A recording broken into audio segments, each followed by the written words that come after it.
विधानसभा का विशेष सत्र बुलाया गया आदिवासी आरक्षण के मुद्दे को लेकर 2 दिवसीय सत्र रहेगा। इन 2 दिवसीय में सरकार की क्या तैयारी है उसकी चर्चा करने के लिए हमारे साथ मौजूद हैं खाद्य मंत्री अमरजीत भगत जी।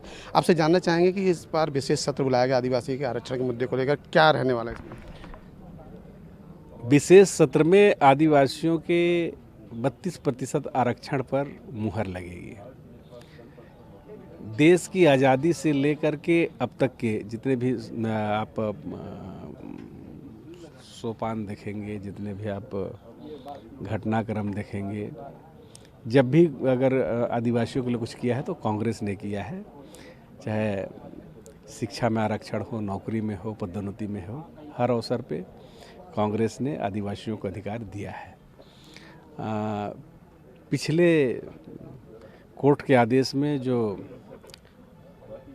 32 से घट कर के 20% आरक्षण हुआ था, भारतीय जनता पार्टी सरकार की गलती का नतीजा था।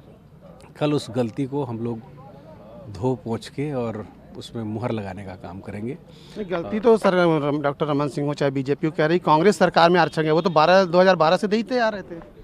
नहीं, कोर्ट में जब केस दायर हुआ उस समय किसकी सरकार थी और किसको दस्तावेज उपलब्ध कराना था? उसको अगर आपने 58% बढ़ाया था तो उसको जस्टिफाई करने के लिए जो डाटा है वो सब तो आप ही को डेटा उपलब्ध कराना था। नहीं तो ये भी कह रहे 4 साल आपकी सरकार थी तो उन्होंने अपने संबंधित दस्तावेज क्यों नहीं प्रस्तुत किए कोर्ट में, जिस कारण से आरक्षण में कटौती हुई? आज जब हमको मौका मिला है तो हम पेश कर रहे हैं और डंके की चोट पे बोले हैं कि आदिवासियों के साथ सरकार है और रहेगी और 32% अगर उनका आरक्षण है तो वो मिलेगा। विपक्ष की क्या भूमिका रहने वाली, कल वो भी तैयारी करके रखे हुए आरक्षण? विपक्ष का तो कल चेहरा बेनकाब होगा। एक बार तो उन्होंने आरक्षण पे राजनीति करने का पूरा प्रयास किया। जब विशेष सत्र के लिए घोषणा कर दी तो बोले इसकी आवश्यकता क्या है। तो दो तरह का बात, एक तरफ आप मांग भी करते हैं, रैली भी करते हैं, सभा भी करते हैं, आरोप भी मढ़ते हैं, और जब 32% आरक्षण देने के लिए विशेष सत्र बुलाते हैं तो आप इसका विरोध भी करते हैं। नहीं, राजनीतिक जानकार कहते हैं, वो संविधान के जानकार कहते हैं कि 50% से ज़्यादा आरक्षण किसी परिस्थिति में नहीं हो सकता, भले उसमें किसी में कटौती कर दी जाए एक दूसरे में।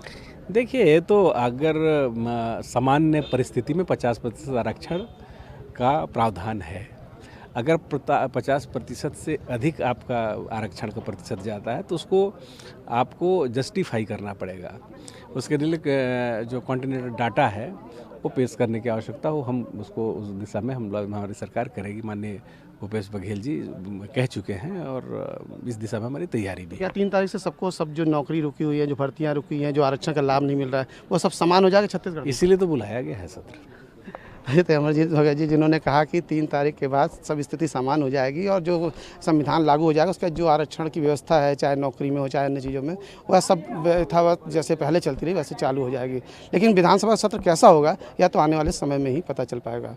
कैमरा मैन मिथिलेश साहू के साथ प्रवीण कुमार सिंह, ईटीवी भारत, रायपुर।